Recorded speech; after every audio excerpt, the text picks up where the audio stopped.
Vamos a abrir nuestra Biblia, mis hermanos, en 2 Corintios capítulo 13 y vamos a leer los versículos del 1 al 10.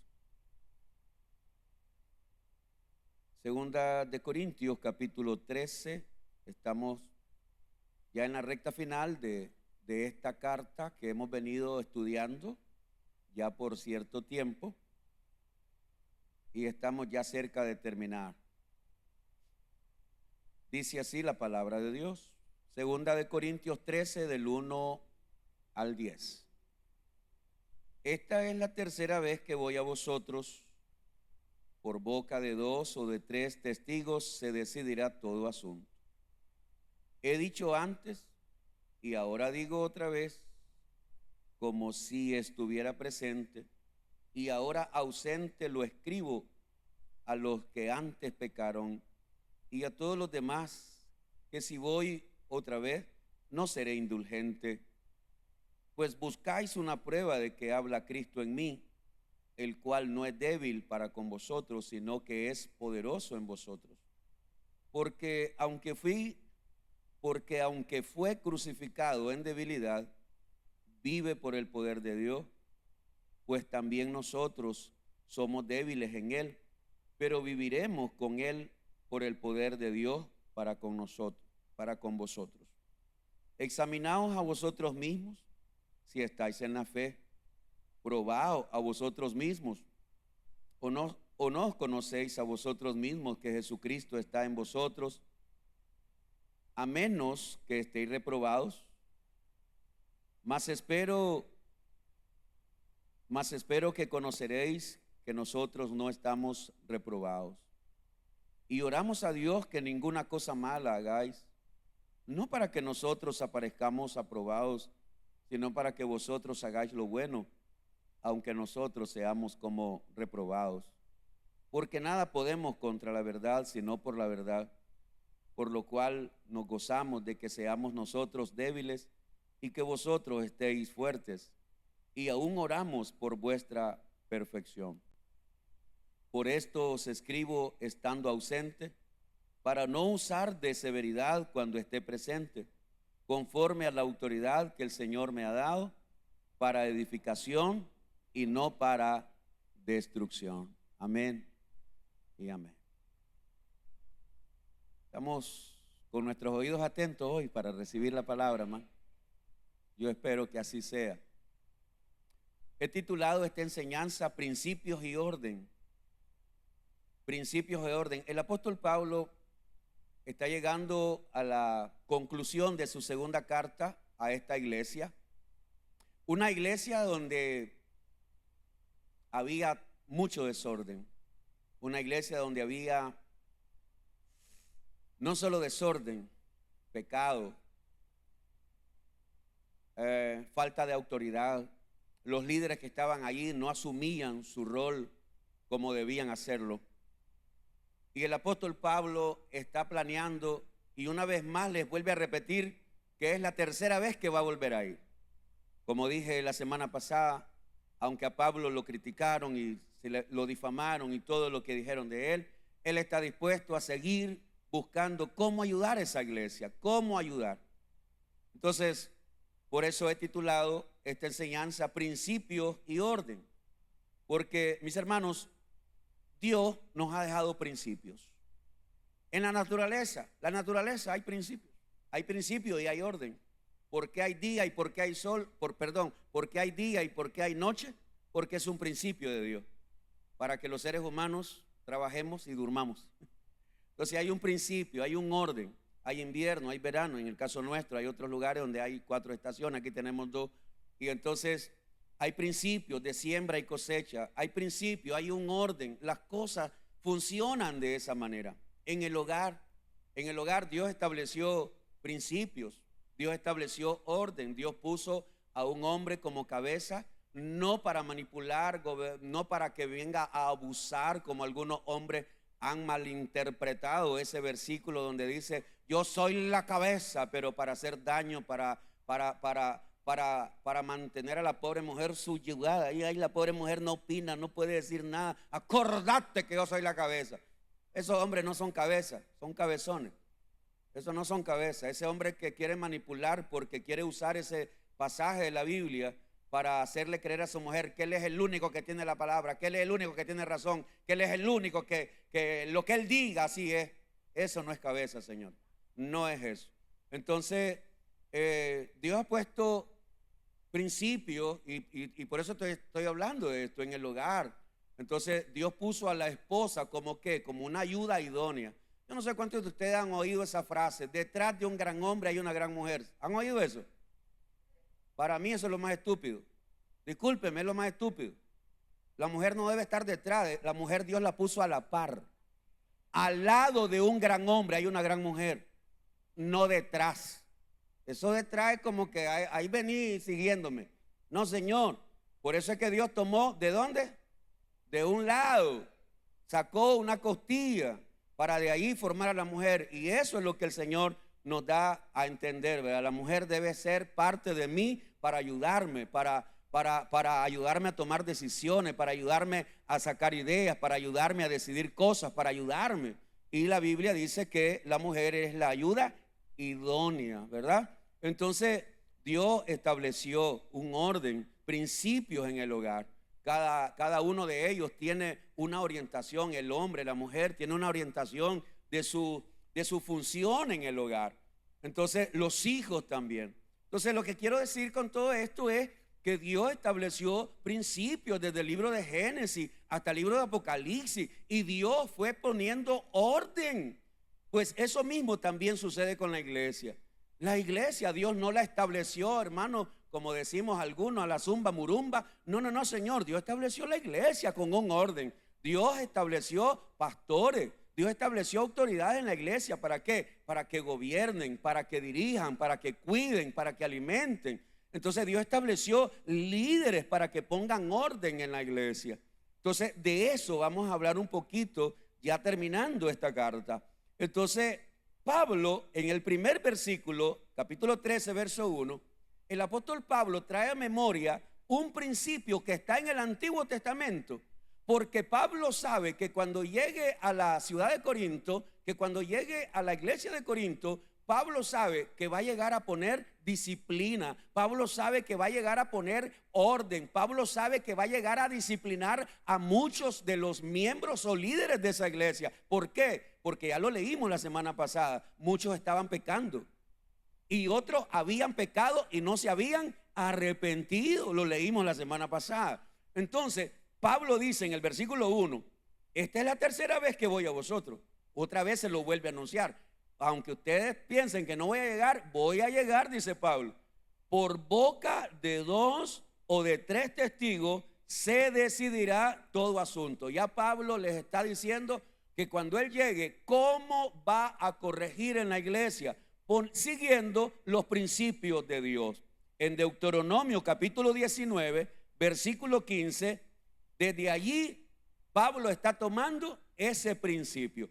Y aquí qué bueno es que todos entendamos, hermano, el Antiguo Testamento no está desechado. No está desechado. El Antiguo Testamento no es basura como algunos creen. El Antiguo Testamento ya no sirve.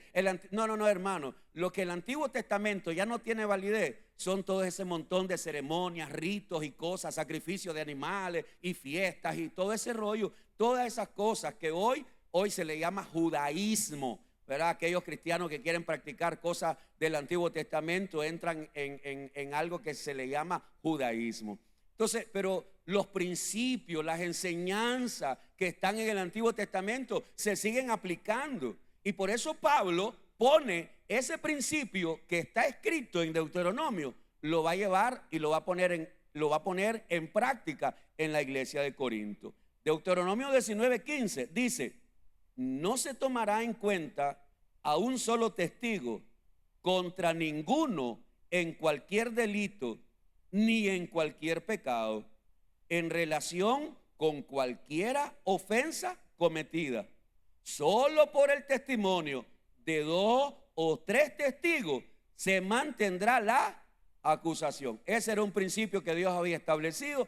Y Pablo dice: yo voy a llegar a poner orden a la iglesia, pero yo no voy a llegar a poner el orden como yo quiero. No, Pablo se está sometiendo como autoridad a los principios que Dios había establecido. ¿Alguien me sigue con eso? Qué importante es agarrar los principios que están en la Biblia para poder poner orden en nuestro hogar, en nuestro matrimonio. Qué importante fuera que los hombres entendiéramos, estos son los principios que Dios me dejó a mí como marido. Qué importante fuera que las mujeres dijeran, estos son los principios que Dios dejó para la esposa, para la madre, para los hijos. Qué importante fuese, hermano, que todos los cristianos comenzáramos a sacar los principios que están ahí en la palabra de Dios para poner orden. ¿Por qué en nuestra vida, en nuestros hogares, por qué en nuestras casas hay cosas que están, como decimos popularmente, patas para arriba? Porque hemos querido ignorar los principios de Dios. Hemos querido pasar por encima de los principios que Dios estableció. Mire, hay un principio que cada vez que yo celebro cada vez que voy a bendecir, ¿verdad? Que hago una ceremonia para bendecir a un hombre y a una mujer que se han casado, yo siempre recuerdo y traigo a memoria ese principio. Dejará el hombre a su padre y a su madre y se unirá a su mujer y serán una sola carne. Cada vez que ese principio se viola, ahí está el bochinche en el hogar. Es que vivo con mi mamá, vivo con mi cuñado, vivo con mi suegra, vivo con mi tío, vivo con... ahí está el bochinche, ahí está el pleito, ahí está la discordia, ahí están las cosas, hermano, terribles.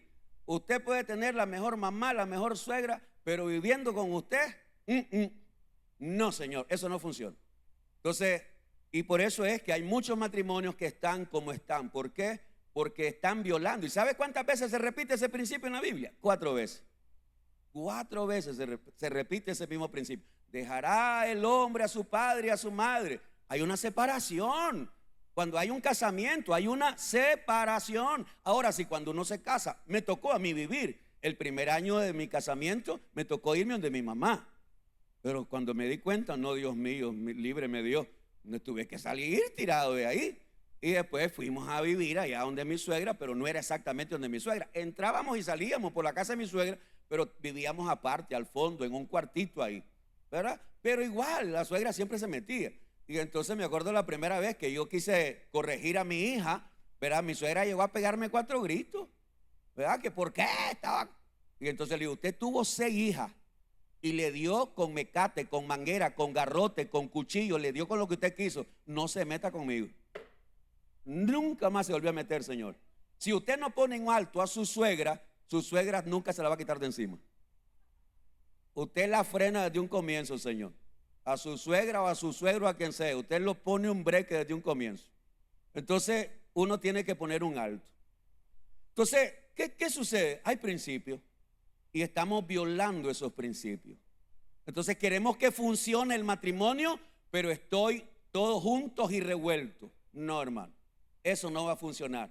Y por eso las cosas van como van. Entonces el apóstol Pablo está tomando un principio que está allá en el Antiguo Testamento y lo viene a poner a la iglesia de Corinto. Ya Pablo les había advertido a ellos en la primera carta de Corintios, capítulo 4, verso 21. El apóstol Pablo ya les había advertido. Vuelvan conmigo a leer 1 Corintios 4, 21. Léalo conmigo. Pablo ya se los había advertido y les vuelve a repetir. ¿Qué queréis? Estoy leyendo en 1 Corintios 4, 21. No sé si se lo están poniendo. Ok. ¿Qué queréis? ¿Iré a vosotros con qué? ¿Con vara o con amor y espíritu de mansedumbre? Entonces Pablo le está diciendo, a ver, hermano, cuando yo llegue, les dice Pablo, ¿cómo quieren que llegue? Con vara, o sea, con corrección, con mano dura. ¿Ustedes quieren que yo llegue a qué? A ordenar las cosas. Pues así voy a llegar. Pero si ustedes se corrigen, si ustedes ordenan las cosas, si ustedes ponen orden antes que yo llegue, pues no van a necesitar la vara. ¿Por qué? Porque solamente voy a llegarle a enseñar con amor, ¿verdad? Entonces, y no es que no se discipline con amor, pero cuando se corrige, nadie se ríe, nadie celebra, porque toda disciplina trae tristeza. ¿Verdad que sí, mis hermanos? Toda disciplina trae tristeza, pero después da frutos apacibles para la gloria del Señor. Luego, el apóstol Pablo les viene a poner un ejemplo. Acordémonos que a Pablo lo han acusado de un montón de cosas. Y una de las cosas que había contra Pablo es que Pablo era un debilucho. De hecho, los corintios decían, en sus cartas se pone como bravo, pero el presente es una gelatina. Se lo estoy diciendo en mi lenguaje español, ¿verdad? Entonces los corintios decían eso. Pablo solo quiere asustarnos, que nos va a venir. Y entonces Pablo les dice, miren una cosa, miren a Cristo cómo fue crucificado. Jesucristo fue crucificado como un hombre débil, les dice Pablo. Eso lo leímos aquí ahorita en la segunda carta de Corintios capítulo 13. Entonces Pablo dice, ¿cómo fue crucificado Jesús? Como un hombre débil. ¿Y cómo me ven ustedes a mí? Dice Pablo, como un hombre débil.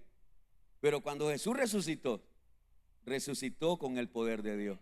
Entonces Pablo les dice, pues yo quiero que sepan que así como Jesús fue crucificado como un hombre débil, pero resucitó con el poder de Dios, quiero que sepan, oiga lo que Pablo les estaba diciendo, quiero que sepan que aunque ustedes me vean a mí con esa debilidad que ustedes dicen, ahora que yo llegue, oiga, mejor leámoslo, versículo 2, he dicho antes y ahora digo otra vez,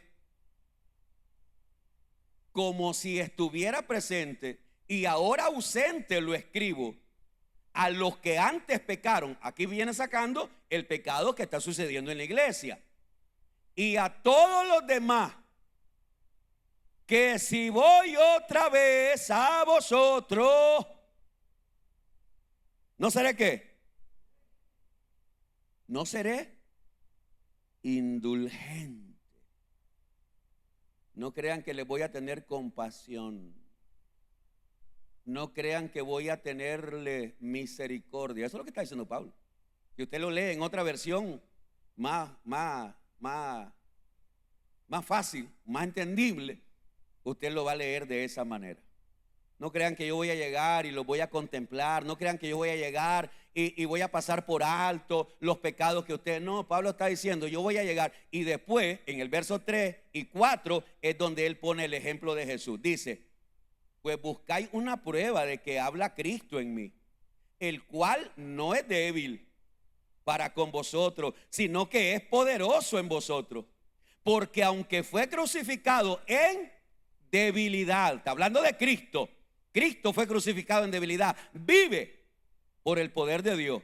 Pues también nosotros somos débiles en Él, pero viviremos con Él por el poder de Dios para con vosotros. Entonces el apóstol Pablo está diciendo, yo voy a llegar, voy a poner orden, y aunque ustedes crean que yo soy débil, y así como Cristo murió débil, pero Él no resucitó en debilidad. Quisiera leer con ustedes y me gustaría que me acompañaran para que quede bien clarísimo, hermano, este principio de poner orden en la iglesia.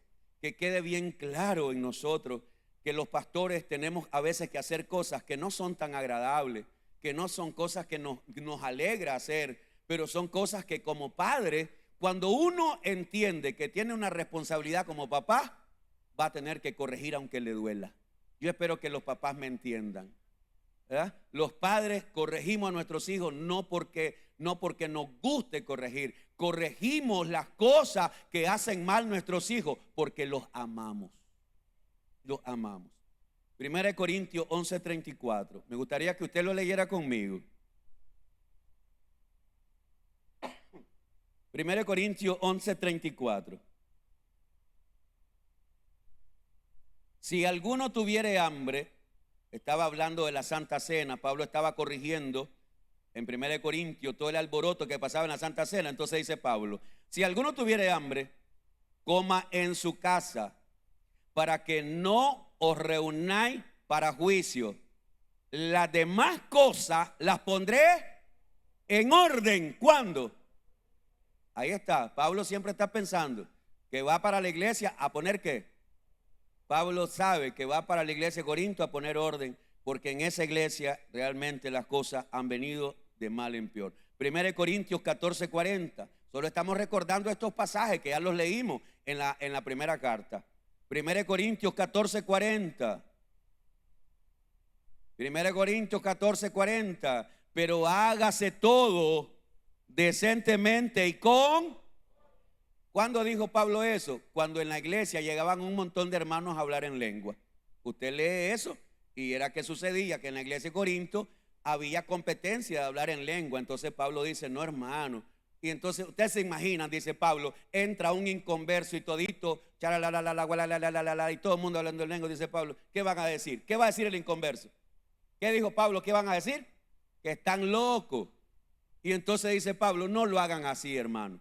Si alguien habla en lengua, si hay un intérprete, pues que el intérprete interprete, ¿verdad? O diga la palabra que la persona está hablando en lengua. Pero si no hay intérprete, el que habla en lengua calle o hable para sí. ¿Aló? Todo eso lo aprendimos en la primera carta de Corinto. ¿Qué estaba poniendo Pablo? ¿Cuántos creen que algunos hermanos se enojaron en la iglesia de Corinto? Estoy segurísimo que muchos hermanos se enojaron. Y ahora no tenemos libertad. Pablo nos quiere apagar al espíritu. Ahora el apóstol Pablo no quiere que hablemos en lengua. No. Él no dice que no, habla en lengua. Pero si no hay nadie que interprete, habla para ti. Porque esa lengua que tú estás hablando es entre Dios y tú. Pero si no hay nadie, háblala para ti. Pero si hay alguien que lee, incluso si hay tres hablando en lengua, primero que hable uno, él lo interpreta, después habla otro, lo interpreta. ¿Qué estaba poniendo Pablo? Orden. Y eso incomoda a mucha gente. Eso molesta a algunas personas. Otra vez vuelvo a leer 1 Corintios 14:40. Pero hágase todo decentemente y con orden. Ahora en Colosenses capítulo 2 verso 5 es todo lo contrario. Colosenses 2:5 es todo lo contrario de lo que estaba pasando en Corinto. En Corinto Pablo está desesperado por el desorden que hay. Pero en la iglesia de los colosenses, Pablo se goza por el orden que hay en esa iglesia. ¿Qué cosas, no? Allá que hay iglesia, que las cosas están desordenadas. Pablo está sufriendo. Pablo no haya que hacer el pobrecito. Ha intentado de todo. Pero Pablo también se gozaba el buen orden que había en otras iglesias. En Colosenses 2:5, léalo conmigo por favor si puede. Porque aunque estoy ausente en cuerpo, no obstante en espíritu estoy con vosotros, léalo hermano por favor, gozándome y mirando vuestro buen orden y la firmeza de vuestra fe. Qué gozo sentía Pablo allí en esa iglesia, mirando el buen orden, la disciplina, las cosas haciéndose en el orden, en las cosas. Y entonces, pero como vuelvo a repetir, poner orden en una iglesia, hermano, no es tan fácil como parece, hasta que todos entendemos que lo hacemos para agradar al Señor. Mire, han venido personas a esta iglesia queriendo entrar a servir. Personas que vienen y dicen, yo soy músico, yo toco tal instrumento. De hecho, yo toco hasta 4 instrumentos. Así que aquí estoy, póngame a mí a servir. No, hermano, lo sentimos mucho. Tú puedes ser el mejor guitarrista, el mejor bajista, tú puedes ser el mejor batero, tú puedes ser el mejor de los mejores. Tú vienes aquí, tú vas a pasar todo el proceso. ¿Qué significa eso? Vas a pasar el discipulado, vas a pasar por los talleres. Y entonces cuando se le dice eso a algunas personas, no, se van a otra iglesia, en cuanto lleguen los ponen a tocar. Que lo hagan ellos, yo no. Que lo hagan allá, aquí no. Que aquí vienen personas como Paparotti que tienen una voz. Paparotti, no sé cómo se llama. Un cantante ahí que canta ópera. Entonces hay gente que viene aquí como Paparotti, cantando y dice, mire pastor, yo soy vocalista, yo canto, yo esto. Sí, hermano, tú puedes tener una voz angelical, pero tienes que entender que en esta iglesia hay orden. Y entonces, hay gente que se molesta y se va. No, lo siento mucho, yo no voy a agarrar a nadie, porque ya en otra ocasión ya pasé por esa experiencia. Dejé meter a alguien porque porque necesitamos un guitarrista, un bajista, no sé qué. Y me pasó una vez, dejé meter a uno y ahí en el camino nunca se terminó de componer. Y entonces no, al final se salió y se fue. Entonces hay principios, hay principios y hay orden de cosas que podemos y cosas que no podemos hacer dentro del templo, ¿sí o no? Y yo les decía el otro día a ustedes que cuando Jesús sacó a la gente que vendía ganado, que paloma y que tenían negocio dentro del templo, y Jesús sacó toda esa cosa, y el Señor llamó a los enfermos y oró por ellos. Esta es la casa de Dios, esta es casa de oración. Ustedes le han hecho cueva a ladrones. ¿Sabe lo que dice la Biblia? Que Jesús no consentía que nadie atravesara el templo llevando utensilios que no tenían que ver nada con las cosas del Señor. Imagínate el celo del Señor. Y aquí hay personas que se han molestado cuando va una diaconisa y le dice: mire, no me le dé galleta a su niña aquí adentro. Y ya la agarró esa diaconisa. Ya se molestó. La mamá, la tía, la abuela se molestó porque le dijeron que no le dé el meneíto, que no le dé la galleta, que no le dé el juguito, que se lo vaya a dar allá afuera, ¿verdad? Personas que están en el culto y le vibra el calache. Ajá. Y entonces allá va el diácono a decirle: hermano, mire, lo siento mucho, vaya a recibir su llamada allá afuera. ¿Por qué? Es respeto. ¿No creen ustedes? Y la gente se molesta. No, pero van al banco y ahí le dice el guardia de seguridad: aquí no me contesta el teléfono. Ahí sí lo guardan y no dicen nada. ¿Y por qué se molestan aquí? Esas son las cosas que nosotros no entendemos a veces. Entonces hay un orden. Nosotros tenemos principio y tenemos orden para el evangelismo, para la consolidación, para los equipos de servicio, para la Santa Cena, para los bautizos, para el discipulado, para la presentación de niños, para testimonio, para oración por quinceañera, ceremonia fúnebre, bendición de matrimonio. Para todas esas cosas tenemos principios y tenemos orden. Que yo quiero presentar a mi niño, pero no quiere venir a recibir una enseñanza. Lo sentimos mucho. Antes lo hacíamos, hoy no. Tú tienes que venir a recibir una enseñanza para que entiendas que si vienes a presentar niños, tú vienes a asumir un compromiso con Dios. Por lo menos te lo enseñamos. Si lo haces o no lo haces, es tu problema, ¿verdad? Igual, cuando a mí me toca bendecir a un hombre y a una mujer que se casaron y hicieron un compromiso y vienen a recibir la bendición de Dios, a mí me toca decirle a esas personas que lo que Dios unió no lo debe separar el hombre. Que después se divorcien, ya no es problema mío. ¿Por qué? Porque yo le enseñé la palabra de Dios, ¿verdad? Lo instruimos, le decimos a las personas. Entonces, cuando hacemos ceremonias, hermanos, aquí le decimos: hermano, mire, usted trae aquí a la iglesia para bendecir su matrimonio, para bendecir a su hija que tiene 15 años. Sí, pero también le vamos a decir una cosa: si usted después de bendecir aquí, usted va a ir a hacer allá a la casa un fiestón con música mundana, con guaro, con cerveza o con cualquier cosa, yo sé que después van a hablar de nosotros y van a hablar de mí, que cómo el pastor permite y cómo el pastor consiente. Pero al final yo soy responsable de lo que se hace aquí. Lo que usted hace en su casa, usted es responsable, aunque la gente me critique. Y cómo el pastor permite, porque es lo que la gente dice, no, es el orden. Yo estoy poniendo un orden aquí en la casa donde Dios me dio a cuidar. Lo que usted haga en su casa, usted es el responsable, aunque nadie diga amén. Usted es el responsable. Entonces todo eso tiene que ver con orden, con principios. Y nos equivocamos como todos los seres humanos. Que a veces se nos pasan las cosas como todos los seres humanos. Pero tratamos hasta donde más podemos, tratamos de hacer las cosas siguiendo los principios y el orden que Dios nos ha establecido. Amén. Lo segundo, Pablo como pastor debe confrontar. Esta es una de las cosas que la mayoría de los líderes no nos gusta hacer. De hecho, hay gente que están en un lugar de autoridad y nunca aprendieron a confrontar por miedo a las reacciones de las personas. Vamos a leer, por favor, versículos 5 y 6.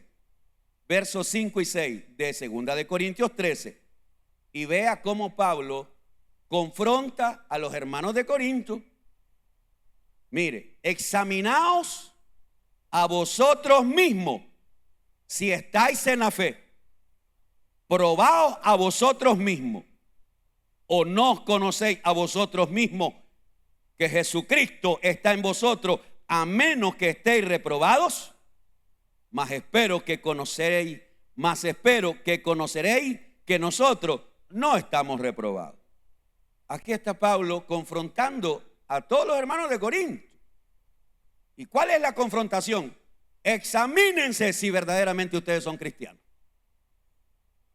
¿Por qué? Porque la conducta de ustedes, el testimonio de ustedes, no es el testimonio de un verdadero cristiano. ¿Aló? No sé si se me está haciendo ahorita usted como el que no me está agarrando la nota, pero confrontar no es nada agradable, porque ahí es donde uno se va a ver las reacciones de las personas. ¿Y quién es Pablo para que me diga a mí si soy o no soy cristiano? ¿Y quién es este pastor para confrontarme a mí, decirme que si yo soy o no soy? No, yo no digo que eres o no eres. Lo que te estoy diciendo es que te examines tú mismo, porque tu manera de vida dice que tú no eres cristiano. Tu mal testimonio dice que tú no eres cristiano. Eso es lo que estaba diciéndole Pablo. Lo que Pablo le estaba diciendo a los hermanos de Corinto es: el mal testimonio de ustedes, la forma de vivir, el pecado continuo, lo que ustedes están haciendo, eso está, a mí me dice que lo más seguro algunos de ustedes ni siquiera son cristianos. Así que examínense. En el Antiguo Testamento, una de las evidencias de los verdaderos profetas era esa. Los verdaderos profetas hablaban sin miedo. Por ejemplo, hay un versículo, Miqueas capítulo 3, verso 8, si me lo ponen por favor en la pantalla, y me gustaría que usted me lo leyera conmigo. Miqueas 3, 8. Miqueas 3, 8. Este es un profeta, casi no se habla de Miqueas. De hecho, algunos de ustedes ni sabían que existía Miqueas. Pero mire este profeta lo que dice: mas yo estoy lleno del poder del Espíritu de Jehová. El profeta que no tuviera el Espíritu de Dios estaba perdido. Mas yo estoy lleno del poder del Espíritu de Jehová, y de juicio y de fuerza. ¿Pero para qué? Para denunciar a Jacob su rebelión y a Israel su pecado. Esa era la característica de un profeta genuino. Los profetas genuinos no titubeaban para confrontar, para decir la verdad. Los profetas genuinos, ellos sabían que se arriesgaban su vida. Isaías, el profeta Isaías, en el capítulo 58, Dios le dice a Isaías: Isaías, levanta tu voz en cuello y anuncia a mi pueblo su rebelión y su pecado. El profeta Elías reunió al pueblo de Israel y les dijo: si ustedes quieren seguir a Baal, pues síganlo. Pero si ustedes quieren servir a Jehová, pues sirvan a Jehová. Elijan a quién van a servir. Confronta. Un verdadero pastor, un verdadero líder va a confrontar a la iglesia, va a confrontar al hombre, va a confrontar a la mujer. ¿Qué vida es la que estás viviendo? ¿Esa es la vida que quieres? No, no es esa la vida que Dios tiene para ti. Un verdadero líder, un verdadero pastor va a confrontar. ¿Para qué? Para que las personas reaccionen. Yo no sé cuántas veces tú has confrontado a tu hija o a tu hijo. Yo no sé cuántas veces usted ha confrontado a sus hijos diciéndole: hijo, ¿qué quieres de la vida? ¿Qué es lo que quieres en esta vida? ¿Cuál es el propósito de tu vida? ¿Cuál es el plan? ¿Ya le pediste a Dios que te iluminara? ¿Ya le pediste a Dios que aclarara tu mente? Tal vez el domingo hablamos un poquito de eso. Cuando David le dice a Salomón, su hijo: David ya va a morir, David ya se va. Pero David tuvo que confrontar a Salomón. ¿Se acuerdan cuando David le dice a Salomón: Salomón, Dios te ha escogido a ti para que levantes un altar, para que lo adores, para que le sirvan. Pero quiero que sepas algo, Salomón: si tú buscas a Dios, lo vas a hallar. Pero si tú te apartas de Dios, Él se apartará de ti. Confronta. Confronta. Un verdadero líder, un verdadero padre, una persona que tiene autoridad va a confrontar, aunque tenga que sufrir las consecuencias. Hay un profeta, no sé cómo terminó él, no lo sé. Si no estoy equivocado, se llamó Micaías, si no estoy equivocado. Allá está el pobre Micaías, marginado, porque cada vez que profetizaba juicio. Un día está el rey Acab con el rey Josafat y están pensando ir a una guerra. Y hay 300, no sé, 300 profetas, creo yo, no recuerdo la cantidad, pero hay un grupo de profetas diciéndole al rey Acab: mi rey, así dice Jehová, vaya, que Dios le entregará. Y uno de los profetas se dio a hacer unos cuernos de hierro y se puso, dice, los cuernos aquí en la cabeza y dijo: así dice Jehová, así corneará el rey Acab a sus enemigos. Pero Josafat, que no era un bobo, no lo convencían aquellos profetas.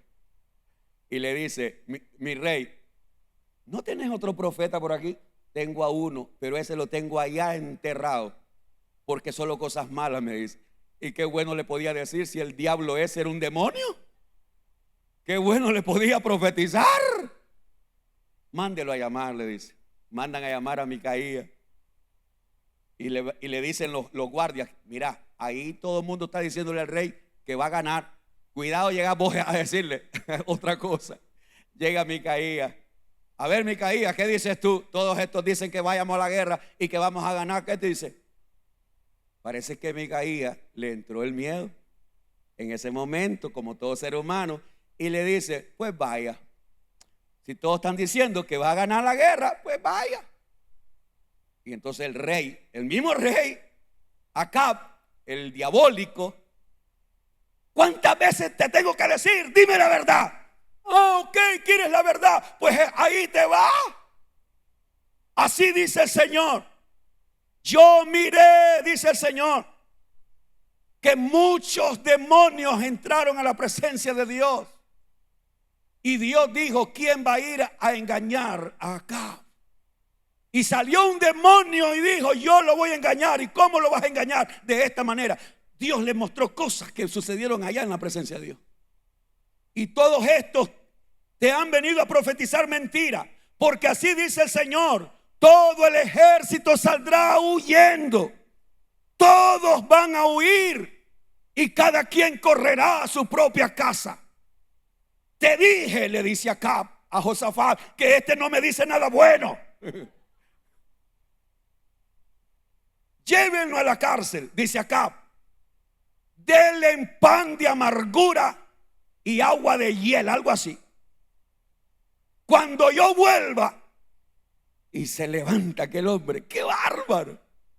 Y se levanta aquel profeta y dice: si tú volvieras vivo, Dios no me ha hablado, pero yo quiero decirte que tú no vas a volver. ¡Ah! ¡Wow! Los verdaderos líderes confrontan.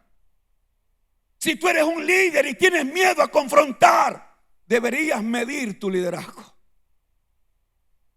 Si tú le quieres caer bien a todo el mundo, deberías de medir tu liderazgo. No siempre te van a aplaudir como líder. No siempre los demás estarán de acuerdo con lo que tú haces. No siempre van a querer oír lo que tú dices. Pero si es Dios el que lo dice, yo lo voy a decir, aunque alguien se enoje. Pablo está confrontando. Pablo está confrontando a aquellos que lo habían a él acusado. Examínense. Ustedes me están acusando a mí, dice Pablo. No tienen prueba de todo lo que me acusan. Ahora examínense ustedes. ¿Son cristianos? ¿Tú eres un verdadero cristiano?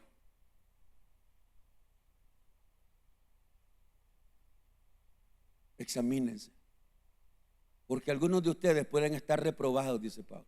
En otras palabras, si algunos de ustedes mueren, no tienen salvación.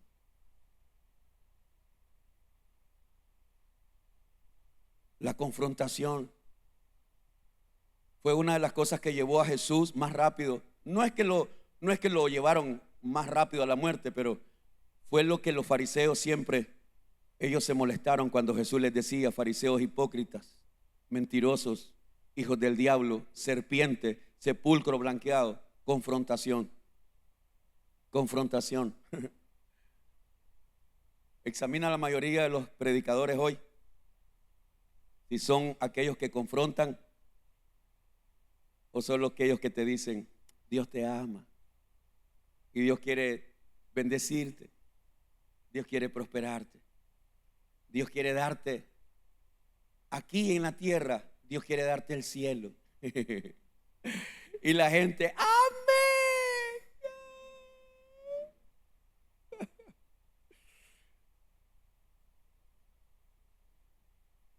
Este trabajo no es fácil, hermano.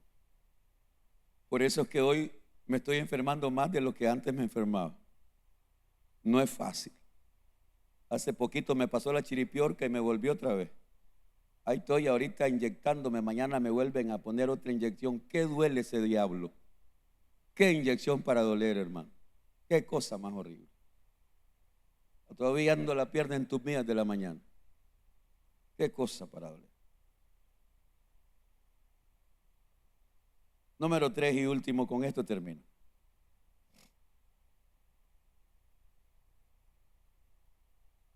Pablo, como pastor, entiende el principio de seguir orando por aquellos hermanos que pecan, que siguen pecando, que no quieren arrepentirse. Pablo entiende que él tiene un deber y que tiene un compromiso con Dios, y es que él debe seguir orando pase lo que pase. Ese es el verdadero amor de un papá. Que pase lo que pase con sus hijos, los sigue amando y sigue orando por ellos. Aunque sus hijos no quieran nada de Dios, sus hijos busquen lo malo, sus hijos están, la mamá que ama sigue orando por ese hijo. El papá que ama sigue orando por ese hijo. Y podemos ver a Pablo en los versículos 7, 8 y 9. Y oramos a Dios que ninguna cosa mala hagáis, no para que nosotros aparezcamos aprobados, sino para que vosotros hagáis lo bueno, aunque nosotros seamos como reprobados. Oramos a Dios que ustedes no hagan nada malo. Ahí está el papá, ahí está Pablo, ahí está el pastor. Señor, oro por mis hijos allá en Corinto para que dejen de hacer lo malo y comiencen a hacer lo bueno. Versículo 8, porque nada podemos contra la verdad, sino por la verdad, por lo cual nos gozamos de que seamos nosotros débiles y que vosotros seáis fuertes. Ahí veo yo otra oración, Señor, que ellos se fortalezcan en ti, Señor, que dejen de hacer lo malo, que se fortalezcan en ti. Y aún oramos por vuestra perfección. La palabra perfección quiere decir madurez. Oramos para que alcancen la madurez espiritual. Esa palabra perfección no se aplica en ese mismo término, porque como seres humanos jamás seremos perfectos, pero sí podemos alcanzar la madurez. Eso sí podemos alcanzar la madurez espiritual, dejar de ser niños espirituales y llegar a ser maduros en la fe. Entonces Pablo, como pastor, él está orando por aquellos hermanos. Señor, que hagan lo bueno, que dejen de hacer lo malo, que se arrepientan de su pecado. Oramos, Señor, te pido, Dios mío, para que ellos tengan fortaleza, para que ellos sepan que no están solos, que ahí está tu presencia. Ese es un principio que ahí está en la Biblia, que debemos orar a pase lo que pase. Y yo quiero motivar a esas madres, a esos padres, que tus hijos cada día van más rebeldes. No dejes de orar por ellos.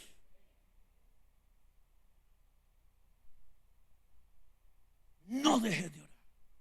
Mujeres que lloran porque su marido, en lugar de buscar más de Dios, es peor. Va metido más en el alcohol, va metido más en la infidelidad, va metido más en las cosas de este mundo. Y entonces, ¿qué hago? ¿Me echo a morir? No, tu marido no es Dios. Tu marido no es Dios. Ora por él. Ora por él. Tu esposa te hace cada día más la guerra. Tu esposa ahora se va a la fiesta porque ya tú no la quieres acompañar y ahora dice, si no vas conmigo, pues yo me voy, y se puede ir a fiesta. ¿Qué puedes hacer? Ora por ella. No la vas a amarrar. Ora por ella. Ora por ella. El amor, ese es el amor, el perfecto amor lo mantiene a uno. Pablo se mantenía orando. Leamos para cerrar 1 Corintios 4, versos 12 y 13. 1 Corintios capítulo 4, versos 12 y 13.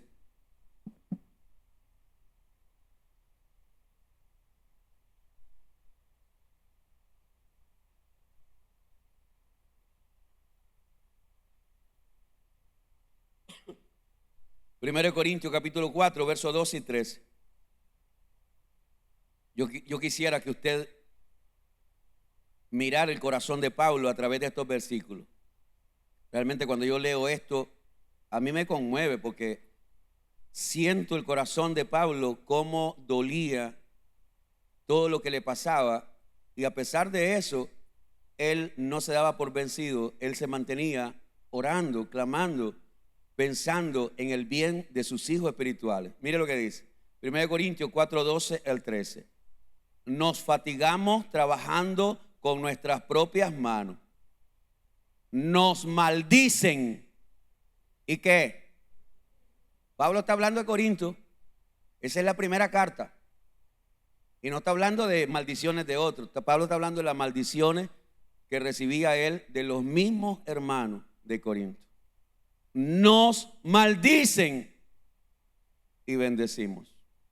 Padecemos persecución y la soportamos. Nos difaman. ¿Y qué hacía Pablo? Dan ganas a veces que cuando alguien te difama, llamarlo al juzgado. Dan ganas.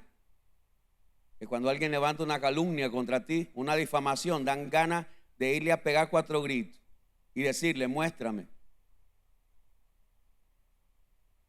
Pero cuando uno entiende que la venganza es de Dios, uno clama a Dios porque es Dios el que va a hacer justicia. No es fácil cuando lo difaman. ¿De qué me han difamado a mí? De robar cosas acá. De robarme ese terreno donde está la casa pastoral, el cual no es mía. Aquí me han acusado de un montón de cosas. Y a eso se refería Pablo cuando dijo, ustedes me hacen hablar cosas que yo no quiero decir. Y a veces yo he tenido que decir cosas aquí que algunos de ustedes no saben. Yo no tengo casa, Señor. Yo no tengo un papel que diga la casa del pastor Jerónimo Domingo o de la pastora Milena. No tenemos casa propia, no tenemos. Porque la única casa que hemos tenido quedó aquí sembrada en esta construcción. Y la iglesia nunca nos la pagó porque nunca la cobramos. Una casa y un carro quedó aquí en esta construcción. Nuestra única casa que hemos tenido. Y nunca la pedimos y nunca la hemos cobrado y nunca la vamos a cobrar. Sí, pero hay gente que nos difama de robar. No, aquí hemos dejado nuestra vida. Aquí hemos dejado nuestra fuerza. Aquí hemos dejado todo. ¿Por qué cree usted que cuidamos las cosas que hay aquí? Porque sentimos que nos duelen. Y me gustaría que el próximo pastor que viniera a pastorear esta iglesia, o que se levante el próximo pastor, también esté apasionado por cuidar lo que hay en este lugar. Porque al que no le cuesta, hermano, no cuida nada. Al que no le cuesta, no cuida nada. Nos difaman y rogamos. Es lo que hemos hecho. Cada vez que alguien oímos a pastores, ahí andan diciendo cosas de usted, ahí andan, oramos. Yo no voy a defenderme, yo no voy ni me voy a poner a hablar mal de la persona que anda difamándome, no, yo voy a orar. Nos difaman y rogamos. Hemos venido a hacer hasta ahora, oiga lo que dijo Pablo, hemos venido a hacer ahora, hasta ahora, como la escoria del mundo, el desecho de todo. Wow. ¿Ah? ¿Sabe qué es lo peor? Que la misma iglesia lo tenga hacia uno. que la misma iglesia lo tenga como el ladrón, el ratero, el sinvergüenza. Si eso es verdad, saquen a ese pastor de esa iglesia. Si eso es verdad, si es verdad que el pastor es ladrón, es sinvergüenza, está robando, sáquenlo de ahí. Pero si solo es una difamación, ¿para qué? Para que el reino de Dios se detenga. Yo lo he dicho y se lo voy a seguir diciendo. Cuando el enemigo no haya nada malo que decir, lo va a inventar. El versículo 10, para cerrar, el apóstol Pablo le vuelve a recordar a los hermanos de Corinto que él tiene la autoridad de Dios, pero ¿para qué? Para edificarlos, no para destruirlos. Dice versículo 10 de 2 Corintios 13, verso 10: por esto os escribo, estando ausente, para no usar de severidad cuando esté presente, conforme a la autoridad que el Señor me ha dado para edificación y no para destrucción. Dios me ha puesto aquí, dice Pablo, para edificarlos a ustedes, para ayudarlos a ustedes. No estoy aquí para destruirlos. Pues yo quiero que sepa, el pastor que usted tiene aquí no está para destruirlo a usted. Yo no lo mando al infierno a usted. Yo no quiero que vaya al infierno. Hay gente que ha dicho, el pastor solo al infierno lo manda a uno. No, yo lo que trato de impedir es que vayas al infierno. Porque si tú no te arrepientes, vas a ir al infierno. Si tú no te apartas del pecado, vas a ir al infierno. Entonces yo no te digo que tú vayas al infierno. Te estoy diciendo que si no te corriges, vas a ir a parar ahí. Entonces es mi deber como pastor tomar esa autoridad de Dios y advertirte, aconsejarte, decirte: oye, si tú eres un servidor de esta iglesia y andas en pecado, aunque tu pecado no ha salido a la luz, tu pecado te va a traer consecuencias. Hay cosas que a veces pensamos, no me ha pasado nada. Yo soy servidor de la iglesia, pero nadie sabe, el pastor no sabe la cochinada que ando haciendo. El pastor no sabe. Sí, hermano, tú te puedes cuidar de mí.